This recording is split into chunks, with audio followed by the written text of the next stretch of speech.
Are you like most sales and other professionals who want to grow their wealth faster than what they are currently doing through their company 401k, even with that company match, the stock market, or just plain saving money?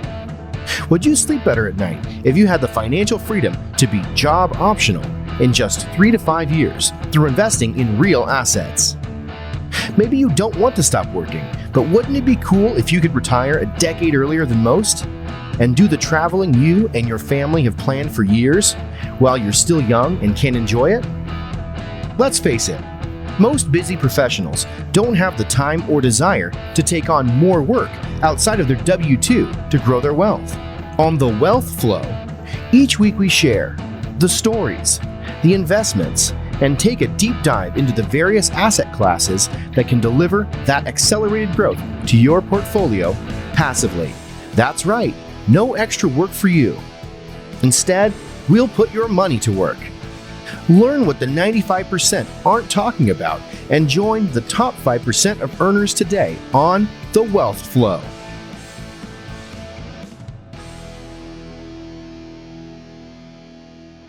All right, welcome to another episode of The Wealth Flow. I am very excited about today's guest, Mr. Zach Lemaster. Zach is the founder and CEO of Rent to Retirement, the largest turnkey real estate provider in the world. You're going to want to jot this down right off the bat, www.renttoretirement.com. He's a seasoned real estate investor who has accumulated a large portfolio of rental properties across markets, including single-family, multifamily, commercial, and new construction. Zach is a licensed optometrist who practices on a voluntary basis. Zach started his real estate investing career while working as an optometrist and captain in the U.S. Air Force. Thank you for your service, Zach. And this eventually allowed him to retire early from his career in medicine to be a professional investor by strategically investing in markets that maximize cash flow, appreciation, and equity. Welcome to the show. Hey, Keith, what an introduction. Thanks so much for having me. I'm very excited to be here. Absolutely. Well, I'd like to maybe start as to what got you in real estate. Maybe give us some background on yourself, where you kind of started your life, and just a little bit of background. Yeah, I'd love to. I'll try to give you as quick and dirty version as I can, so I don't extend this out too long. But I started investing in real estate when I just started as a young captain in the Air Force, when I actually had money to be able to qualify for financing. But I was always interested. I've always been interested in like business and in money. I mean, I've always kind of, I guess, followed the path of doing little entrepreneurial things even early in life with different businesses and things like that, and throughout college. And so real estate has always intrigued me. Of course, at one point in time, I read what we refer to as the Purple Bible of Rich Dad, Poor Dad, as many people have. Really changed my mindset about money. But the first property I bought was after I exited optometry school and I started my first professional career path as an optometrist. Bought a house that was a duplex, lived in half, rented out the other half. That paid for my mortgage and really kind of opened the world to investing. Next year, I bought 2 more duplexes, and the next year I just continually bought more and more real estate. And then at one point we decided, my wife and I, in our own portfolio, we wanted to start looking outside of our local market because it became more challenging, more expensive, and cash flow became hard to achieve in our local market. So we opened up our investment opportunity to the U.S., being more focused on where the best opportunity was and investing in those markets and building teams in those locations. And that's what really catapulted our investing, Keith, to the point where we were able to retire in our early 30s from our careers as optometrists and replace that income through rental real estate, and then move more into full-time real estate investors. And that was the foundation of our business, Rent to Retirement, where we had a lot of friends and family and colleagues that were like, hey, we see the success you're having in rental real estate. We don't have the time or the energy or the knowledge to, go out and build all these teams in some of these best markets throughout the U.S., but we want to invest with you, right? And go alongside the journey. We want to own rental real estate. And that was the foundation of our business, just helping people do what we've done over the past, decade or whatever, building teams in these areas so they can own rental real estate but not have to go out and do everything on their own. And fast forward where we're at today, I have a large team operating in 11 different markets. We did over 1,000 doors last year. And personally, we buy a lot of actually commercial retail and like luxury short-term rentals is kind of what we hold the majority of our own assets in, and do a lot of the tax play with like accelerated depreciation. So that's kind of the quick and dirty story on us. Yeah, no, I appreciate that. Well, so it's not just residential. It sounds like that rent to retirement invest in. What markets? You mentioned 11 markets that you're in. I'm sure you've got strategic reasons for that. And then I do want to hear a little bit about the asset class itself as well. Markets, kind of our top markets. I mean, we have two main large geographic areas that we focus on. One would be Midwest, like Missouri, Indiana, Ohio, some of those markets where it's like predictable cash flow, right? Your 150,000 B class house that's, either renovated or newly built, that's going to produce a 12 to 15% cash on cash return if you're putting, 20% down or whatever. And the majority of the asset classes that we focus on really is single family and small multifamily, 2 to 4 units. We do have new development and commercial assets and larger multifamily for investors that are a little bit further along. But the vast majority of what we focus on for the newer investor would be single family and small multi, just most predictable asset class, residential real estate out there. And that's where the numbers make sense. And then the other kind of geographic area is the Southeast. So this would be like Alabama, Carolinas, Texas, and mainly Florida. Florida is probably our most active market. And those are really more in like the build to rent space. And that's where we really focus on new construction. And I think probably where the best opportunity is, because these are markets where you can come into a brand new built house. The houses are a little bit more expensive being new construction and in the Sun Belt. So maybe like $250,000 to $300,000, usually A-class neighborhood that's renting out for almost 1%, like a $2,500 or $2,800 on a $300,000 house that has strong appreciation. You likely come into a little bit of immediate equity, $20,000 or $30,000, and it's still cash flowing decent. But future years, like that property is going to perform very well because you're going to have strong rental appreciation, strong appreciation, little maintenance being newer construction, better tenant quality. And so that's really kind of the two main areas that we focus on. But I would say that like Florida is probably our most active market, and we build throughout the entire state. Okay. What about as far as somebody investing with you? Do you when you call it, maybe break down what turnkey is? Is it individuals buying houses once you've got them ready to go, you've got a renter in them, and then you put them on the market to sell to investors, or how exactly does that work with your company? Sure. Yeah, absolutely. And I'm glad that you asked that, Keith, because turnkey is like one of these buzzwords that's really probably poorly defined and has a lot of different classifications depending on who you're talking to. So with rent to retirement, what we define as a turnkey property is a very comprehensive model and the full scope of the sense. So the first thing that we do is identify attractive markets. We talked about some of those just now, but these are areas that have landlord-friendly legislation, low taxes, future population and economic growth that are in the path of progress. Areas where the rent to price ratio makes sense, where you can actually cash flow, where there's diversity of industries, not just an area that's relying on oil or gas. So we're very selective on like what markets ultimately we want to start investing in, and then we go into these areas and build teams. But when we talk about turnkey to us is a property that's either been newly built or fully renovated, leased, and professionally managed by our team in a market that we've identified as being a productive investment market. So the investor can physically buy and own the property because the investor is buying it. We're not syndicators. We're not pooling money. It's not partial ownership. Like, you are buying the asset and we're facilitating everything for you. So you can be somewhat of a passive investor, but still have all the financial benefits of property ownership. And I think that's truly, even though it's not maybe as passive because you still need to manage your manager and check out on your properties, but you, in my opinion, that is the best way to grow your net worth over time, is by owning your own portfolio, because then you get to use leverage and all these things like appreciation, debt reduction, tax benefits, depreciation, cash flow. I mean, all these things combine over time to really grow your portfolio. Yeah, makes sense. And so they're buying the individual ones. Do you have, so are they finding these on red2retirement.com? Is that once you have a project that's ready to roll, it's on there? Correct. Yeah, we have our public inventory available for anyone to see. At any given time, we'll have probably 50 to 60 houses for sale. These are houses that are either now being renovated, completed, or built. So we can start the leasing path for them. That way, the idea is by the time you close on the property, it's completed and leased out to be able to cash flow right away.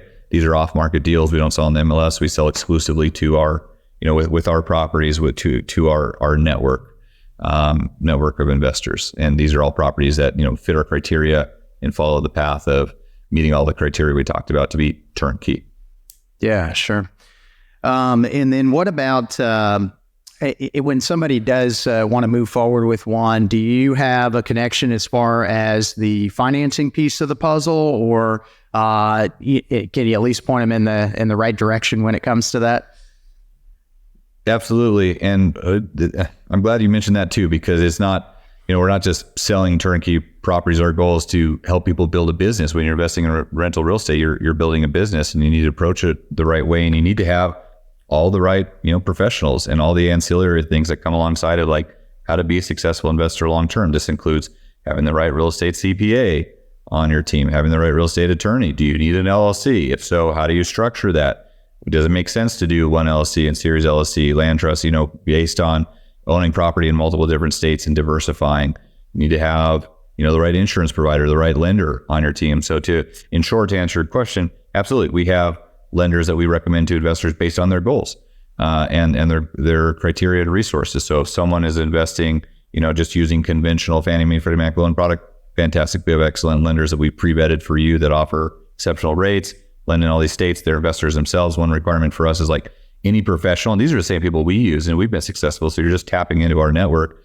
But one requirement we have is that each one of these these individuals in their niche is an actual, investor themselves, right? So they're there to help you, but we take a comprehensive approach in helping you build your business model. And there's tons of different financing options. If you're a foreign national and need a pure, like non-conventional DSCR product, we have those lenders. If you're investing through, say, a self-directed IRA or solo 401k and you need non-recourse lending, we have those lenders as well. So those are very long answers. Say yes, we have many lending resources.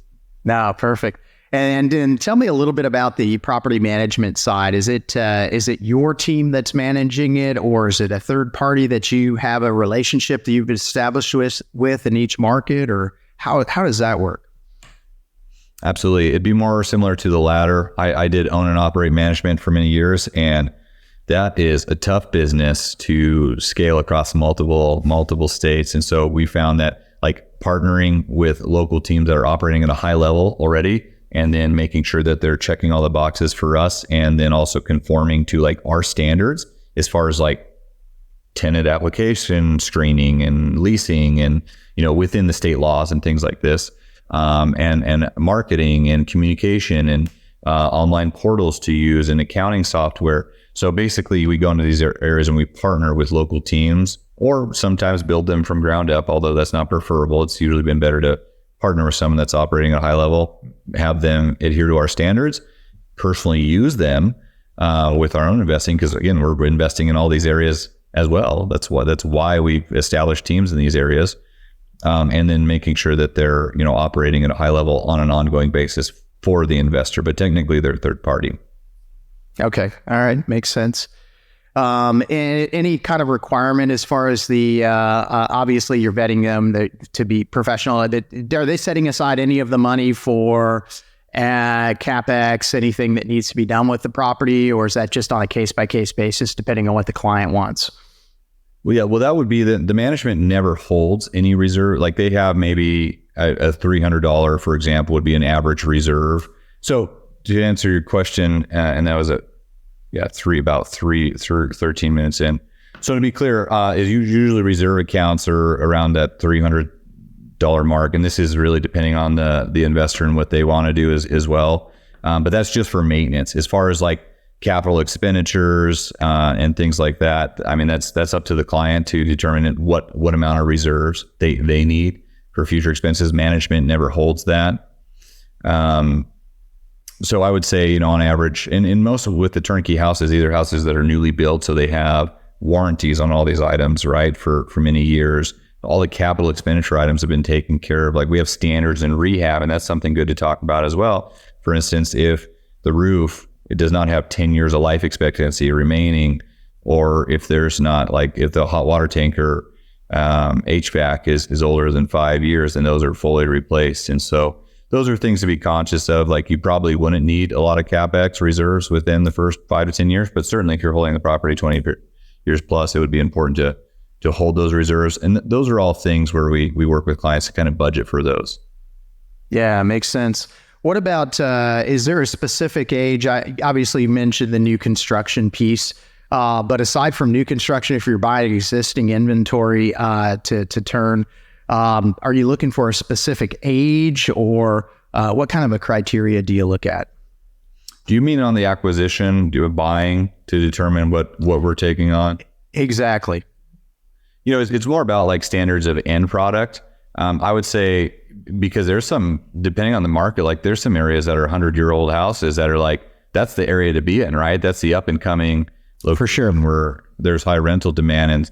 And sometimes you get these old colonial brick houses, which the brick will last forever, but everything else internally needs to be done. So structurally, we look at like foundation. That's really the big issues. Those are the big ticket items, right? Like just overall structural. If there's not huge foundation issues, like we're okay taking stuff down to the studs. Everything else can be updated and replaced in the house, but it's more about like, do the numbers make sense to bring this to the standard that we need it to be?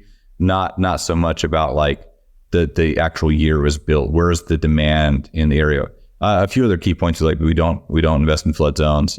Usually flood insurance kind of ruins the cash flow numbers, and there can be a lot of variability with that. We don't like to be in areas that have HOAs, or if there is, it's a very minimal HOA. We try to invest in, I would say the average house is like 3 to 4 bedroom, 2 to 3 bath. I mean, that's kind of your bread and butter, where you have kind of the largest demographic of tenants to have the most applicants. Sure. So there's certain things like that, we certainly look at. Okay, perfect. And speaking of insurance, have you seen anything in the Florida market with that? Any increases? I keep hearing about them, but just curious if you've seen anything. To some degree, yeah. I mean, we do a lot in Southwest Florida. So like Cape Coral is one of our large, most active markets. It's a fantastic investment market between like Cape Coral, Fort Myers, Lehigh Acres, Naples, like Tampa. We're extremely active in that area. There was just last year, I think in October, a Category 4 hurricane that came through, and that's all new construction. And I do like to touch on that, because that is a concern, for people investing in Florida. They're concerned about things like flooding and hurricanes and stuff. And it's just, you got to understand, one, yes, have good insurance. And to your point, we've seen a little bit of increase in insurance, but it's very geographically dependent. Some areas we haven't seen any change at all. And actually insurance is, because that's another metric you look at, cash flow, it's very affordable. For sure. But yeah. we had like 1,200 projects in new construction throughout Cape Coral. And the hurricane came through, and we had to make an insurance claim on 2 of those. Those happen to be my 2 personal properties, which were like Gulf access right on the coastline that were in construction. Everything else was completely fine, besides maybe losing a few roof shingles and everything like that on a Category 4 hurricane where the eye came right through. The point in that is, like, construction standards in areas like that are much different now. Like those houses are built to withstand 120 mile per hour winds. And it's just all the code and things like that. And Florida, even though there's many swamplands, there's not as much flooding as you would anticipate. We don't invest in flood zones generally at all. So, but we've seen some geographically dependent increase in insurance, but nothing where it's been like a deal breaker. Like the average insurance cost on $300,000 4.2 in Southwest Florida is $900. And that's wow. So that's very affordable. That's not in the flood zone, but that does cover hurricane and storm. And has, full coverage on everything. So, yeah. And the pricing you mentioned in the Florida new construction, give me that again. It seemed very reasonable. And it just maybe I'm not familiar enough with that market, but. Yeah. And again, anyone can see this on our website. It's, if you go to renttoretirement.com, that's renttoretirement.com, and then just click on inventory. and look at the inventory sheet, you can see some of the examples we're talking about right now. But like right now we have in Lehigh Acres, which is Southwest Florida, this is all new construction. This is stuff that's done now and being leased as we're currently talking. These are anywhere from $320,000 to $330,000 for a 2,000 square foot 4.2 that's going to rent out at $2,600 to $2,700 a month. That's going to produce a double-digit cash-on-cash return if you're putting 20% down, even at the high interest rates we're seeing right now. And those properties are probably worth $350,000, $360,000. So you have a little bit of 20 or 30K of immediate equity, and they are in nice areas. I think the 33971 area code is like the most growing area in Lehigh Acres, and so that would be an example of the type of stuff we try to focus on. But for someone that's wanting to come in and buy in a growing market where they can just have predictable cash flow year after year, not have a lot of maintenance calls on new construction, and have things done for them, it's a no-brainer. Yeah. What about, you mentioned the higher interest rates. Have you seen anything that really seems like that started at the beginning of this year? Well, I say that a property bought in November, and we were having to buy down the rate a ton just to get it reasonable. But have you seen anything from an investor standpoint where people aren't necessarily making that purchase or waiting around for it? Or what are you seeing in your market? Obviously, you got some stuff to gauge it on based on your experience. And we work with the whole spectrum of investors. So we work with brand new investors. We work with very experienced investors that just want to because Turnkey is an easy way for them to diversify across multiple markets, buy a bunch of properties for new builds that are just for tax purposes. You know what I mean? If they have their active business and they just need to own real estate easily and be passive in it. So what we found, and I mentioned that because I want to divide the two kind of investor classes. Excuse me. The investors that are more savvy and experienced, ourselves included, they're still buying it because they get it, right? Especially from a tax play. But interest rates are just a number, just a variable at one point in time. You can always go back and refinance. They understand that right now is a good time to buy where there's less buyer activity in general. Maybe some of it reduces the noise where only the real serious investors probably that have a strategic plan are still buying. Because they know, like that Lehigh property, once interest rates start to come down into this year, into next year, which we fully anticipate that to be the case, even if it's a little bit, that's going to cause all sorts of demand for people that have been sitting on the sidelines, that have been just watching interest rates and haven't been taking action, where you probably won't be able to come in and buy a property with equity right out of the gates, right? There's going to be a lot more buyer demand. So the investors that know what they're doing and they have a plan and they understand they're not the interest rates really don't matter to them. It's more about the long-term plan of acquiring more real estate. They're still very active and maybe even more so active right now. I mean, this year will be the largest buying year for us. We always use, try to buy more and more real estate, but especially when you're looking at cost segregation and accelerated depreciation, in my opinion, this is the last big year to really make action happen to wipe out future taxes because we're at 80%. Next year goes down to 60% bonus. But the newer investors that are maybe a little bit skittish, maybe a little hesitant, they were already on the fence coming into this thing, and now the interest rates are higher and they see the cash flow is a little bit lower. They're probably, yes, they have reduced their activity, and because they're more emotionally probably driven. And I always want to encourage them, you just got to get started. It's not about timing the market; it's about time in market and just getting started. You can refi in the future if the cash flow makes sense today, even at higher rates. Fantastic. You're underwriting at high rates. You're probably still going to make sense long term, right? Especially if you're in the path of progress. So that's kind of the dichotomy of people that are more active versus less active. Yeah, it makes sense. I'm glad you said that, just because at the end of the day, it's just about that delta, right? What are your expenses versus what are you bringing in rent? And as long as that spread is good enough, it really doesn't matter what the interest rate is. And to your point, when it comes down to the interest rate knocking down a point or two, or 1% or more, you have an opportunity to refi. So then it makes even more sense. So yeah, and as those rates come down, houses will appreciate, right? So you gotta, if it's positive cash flow and you're in a good area, there's no reason not to be buying it at any time in the market cycle.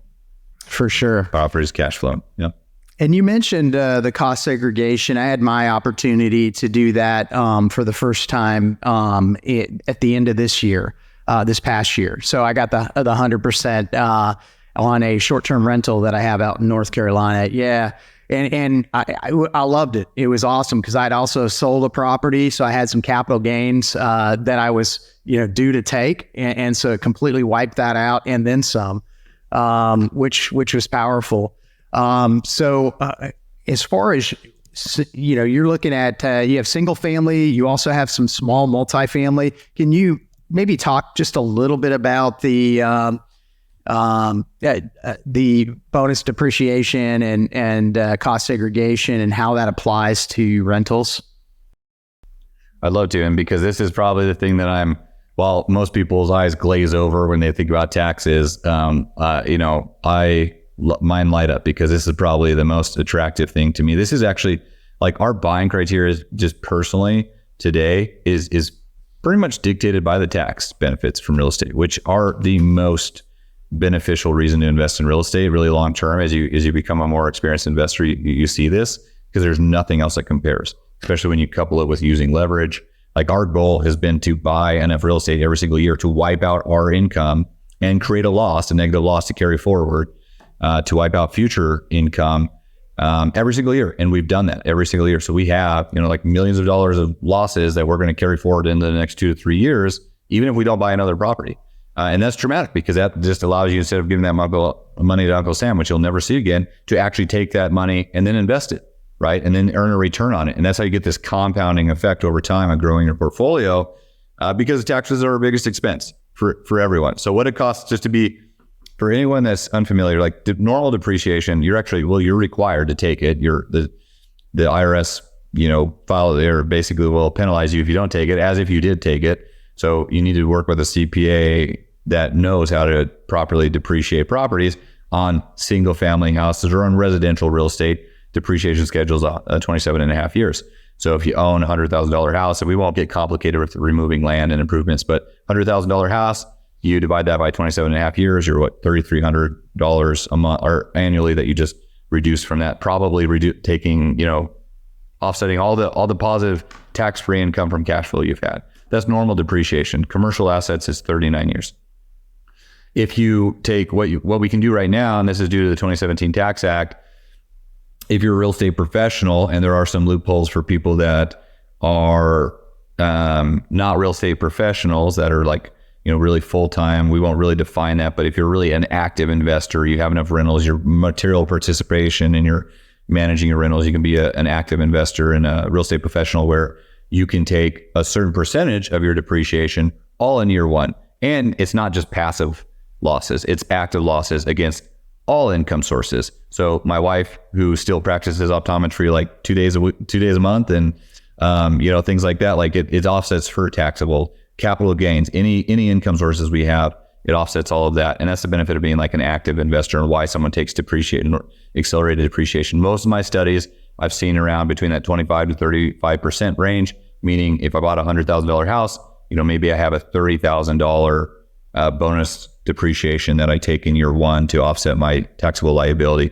So if you bought $1 million worth of real estate, could be $300,000 that you offset, could be all of your income, and then it carries forward for future years. You still take the rest of the 70% as normal depreciation in future years. So the reason people are doing this is to really, it's a really strategic way to take, wipe out all of your income for this year and potentially future years if you buy enough real estate, which you're kind of planning to do anyways, and then reinvest that money and just scale. And then with depreciation, it is recapturable when you sell your asset, but then you can 1031 exchange that and keep rolling it over.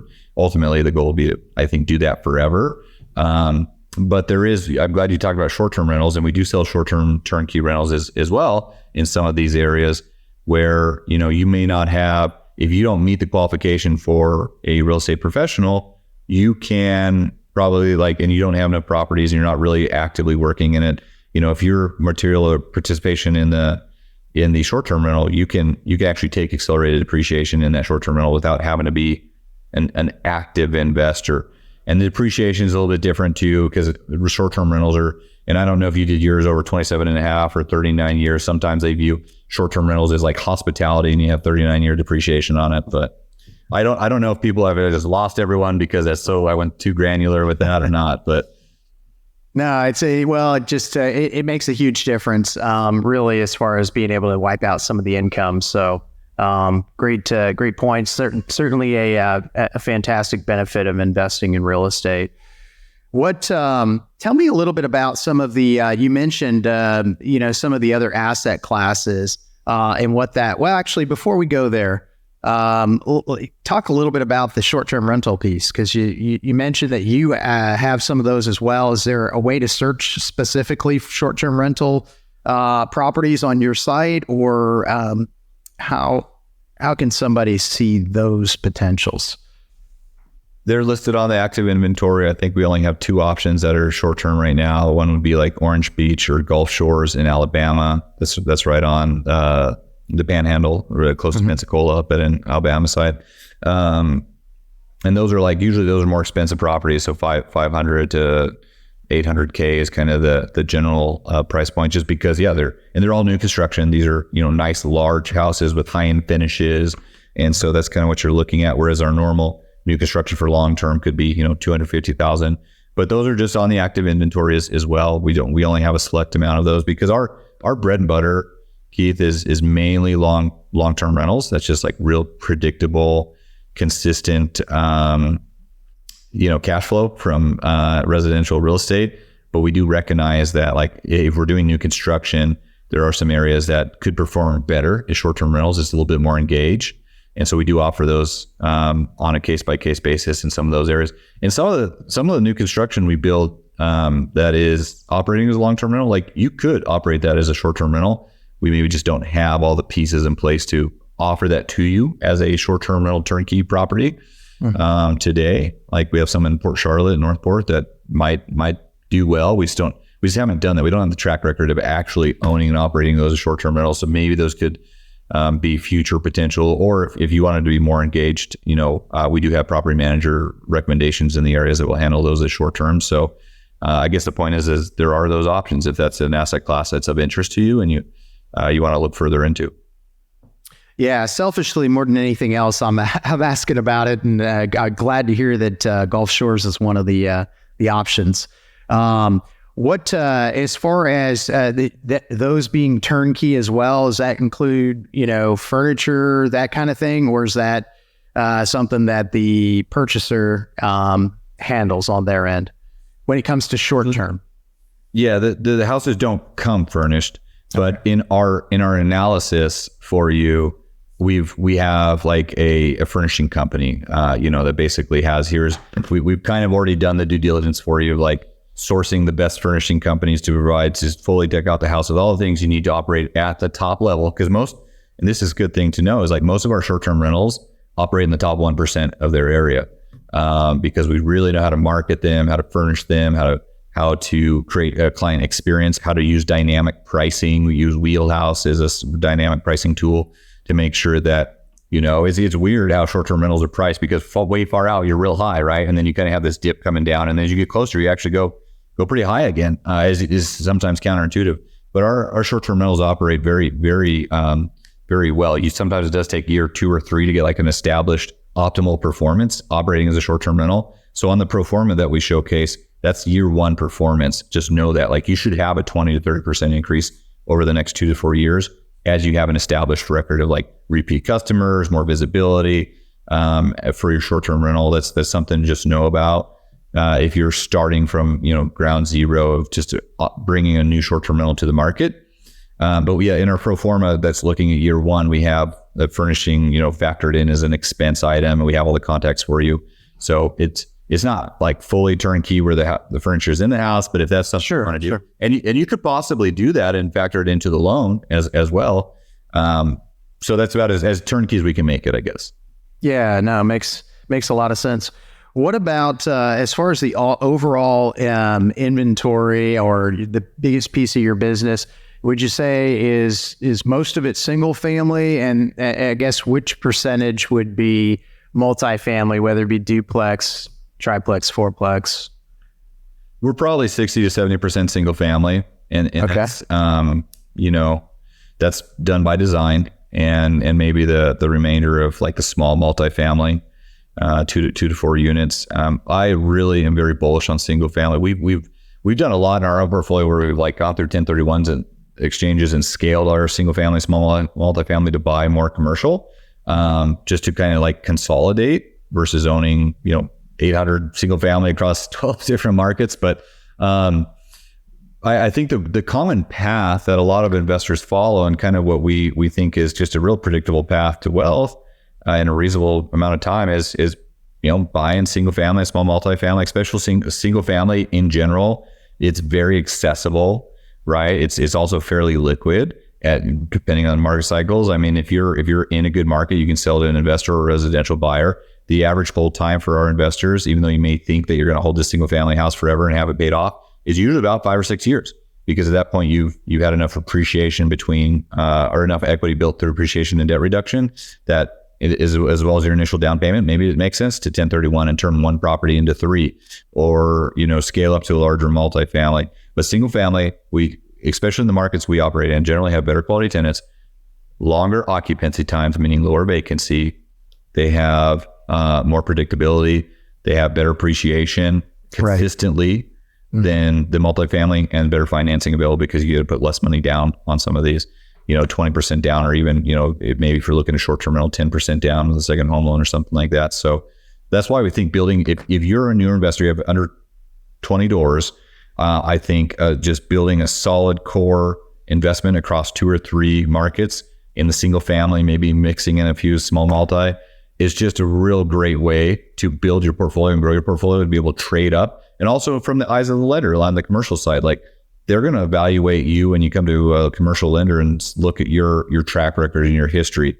If you don't have any history, like you're not going to get the best financing terms. You're just not, right? So the lender's going to see, oh, this has been a successful investor across these properties over the past 20 or 5 years or whatever. And, it's going to allow you to access better capital options. So that's the typical path we follow. And because of that, we really focus on single family in a lot of these areas. Yeah. And Zach, maybe mention too about, with single family in particular, just how easy it is. I mean, from a lender standpoint, you kind of mentioned it, it's very favorable with lenders, but how many loans can you technically get, at least, typical residential lending versus commercial lending? It's 10 per person at one point in time. And so if you and your spouse or business partner are separately financing those and can separately qualify, you can still be on title and have joint ownership. But if you separately qualify, then in theory, it could be 20. But I always tell people that lending is never a limiting factor. With real estate, it isn't. Actually, capital, if anything, is a limiting factor. But lending, like once you maximize those 10 loans, then which every investor finds himself at some point, then you have to step outside the conventional type loans. You look at DSCR or IKEA money portfolio loans, or let's say you've had 5 properties that have been under a conventional loan and they build equity over a few years. Maybe you refinance those and consolidate them into a portfolio loan that opens up 5 new conventional spots. Sure. So there's just a lot of different ways to work on the lending side. Awesome. No, that's great. And then let's maybe chat a little bit about the commercial options that you have. Sure. And this is a space that we invest. This is more on an individual basis. You won't see a lot of large multifamily or commercial retail centers online. This is because this is more selective for investors that have built, a track record. They've invested with us. This is more like we're partnering with them. It could be a scenario where we're raising capital. So maybe like they're a limited partner, or they're actually partnering with us. But this is more stuff like, okay, we've done business together. You've established a track record. You have capital availability to look at larger stuff. This would be, larger, mid to large size multifamily or commercial retail centers on some of those projects. So not something you'll see publicly available, but over time, those options are available as you continue to scale your portfolio. And have you seen some good stuff on the retail centers in this market? That's a dynamic space. People have different opinions on commercial in general, especially retail. I remember hearing all the naysayers during COVID of like, run for the hills, but we bought a lot of commercial retail. We're at 100% occupancy on our retail centers. And Fantastic. this is a portfolio of about 9 different like shopping centers. So these are, as far as what's actually happening right now. And again, I'm just looking at this from like an investor perspective of a value add play, like a buying opportunity. Same thing during COVID. We were able to scoop up some great deals at cap rates that we will not see again probably. And same thing right now, just with where debt is. Actually, a lot of builders in the commercial space are struggling a little bit because they have variable interest rates on their commercial debt, on their construction loans. And that's painful if your interest rate is doubled. Or if you have tenants, what we're seeing a lot of times right now is these developers that basically build to sell. That's their model. Because we usually buy stuff like after it's fully leased, and this is like 5-6 caps. Putting 30% down. These are turnkey properties, right? Right. We're buying. These are stabilized assets. That's a tax play because we're going to go out and do accelerated depreciation on them. But we're seeing some stuff where like developers are just having a hard time leasing their properties because the tenants are having a little bit of financial struggle on the lending side. But again, it all comes down to just being if you're in a solid location where there's population growth, you have high quality demographics around that area, like that is going to be an area that's going to be successful long term. And there's probably a little bit better buying opportunity right now. Yeah. What about outside of Red to Retirement? If you're not working, not investing in real estate, what's Zach doing? Oh man, that's I eat, breathe, and sleep this stuff. Real estate's a passion of mine. I have as you mentioned in the introduction, I have a background in healthcare as an optometrist. My wife and I do both as we met in school, and we still enjoy helping people see. Right, so we have some volunteer humanitarian efforts. We usually do like at least a cataract clinic in a third world country where they're an underserved area for eye care. Last year we did one in Vietnam. That's a passion of ours. We love to travel when we can. Now we have 2 young kiddos. We actually have a 2-month-old and a 2-year-old right now. So that's our life right now. But I'm out in Denver, just north of Denver. So we love being outside when we can, just hiking and skiing and, trying to spend time with the growing family. Yeah, that's great. Denver's a beautiful place to be, especially with the outdoor stuff that you have right at your back door. So awesome. Yeah, we don't invest a lot of, we do retail centers here. We own commercial, but we do not do residential here. Because tell me about that. Why? Numbers just don't work. Pricing.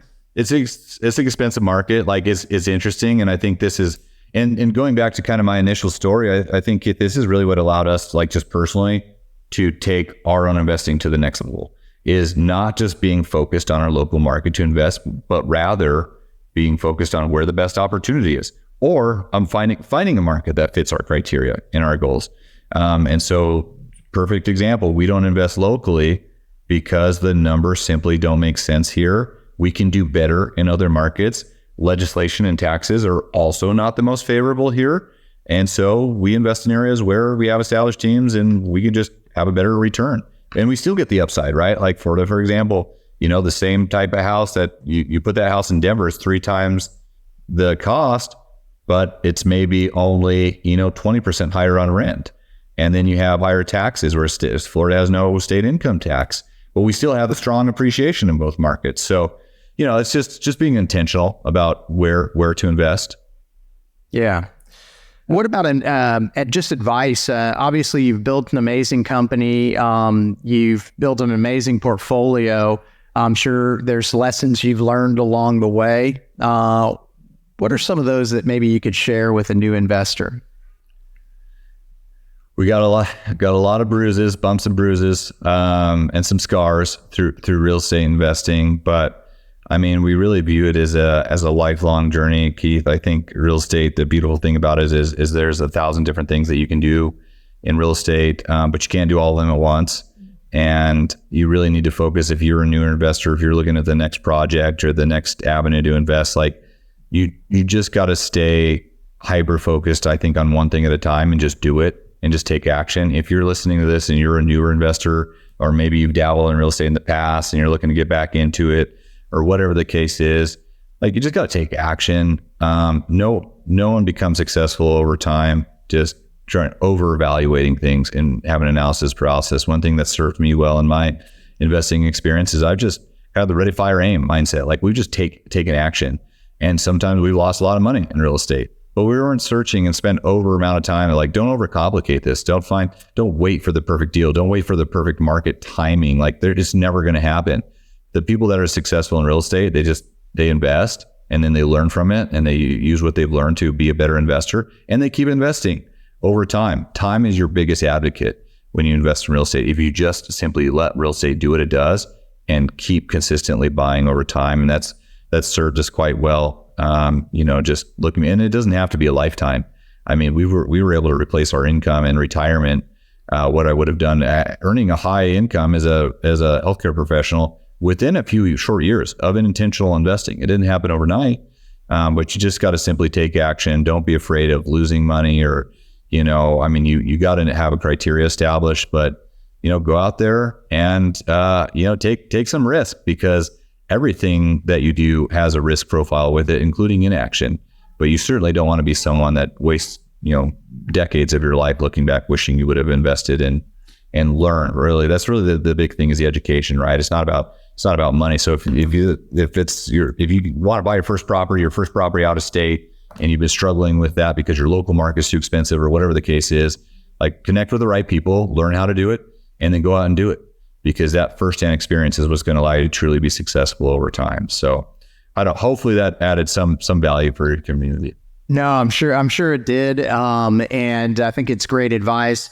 And a lot of our listeners are, busy W-2 professionals. Maybe what has kept them out of real estate is kind of the stereotype that you're going to be cleaning toilets, you're going to be, messing with all that. And it sounds like rent to retirement is the solution for that, or at least can be. Where that's no longer that barrier. I mean, I surely think so. I'm biased, but I mean, we were there, right? I mean, we did manage our own properties and own management for a while, and it's like, if anyone wants a good book about how to build a business, I think the E-Myth or the E-Myth Revisited, The Entrepreneurial Myth by Michael Gerber, is a great book to read, because it talks about working on your business instead of in your business, and really learning how to grow a business, because and that's where your time is best spent. Your time is not best spent in managing tenants, right? And doing the day-to-day operations, nor is that very fun.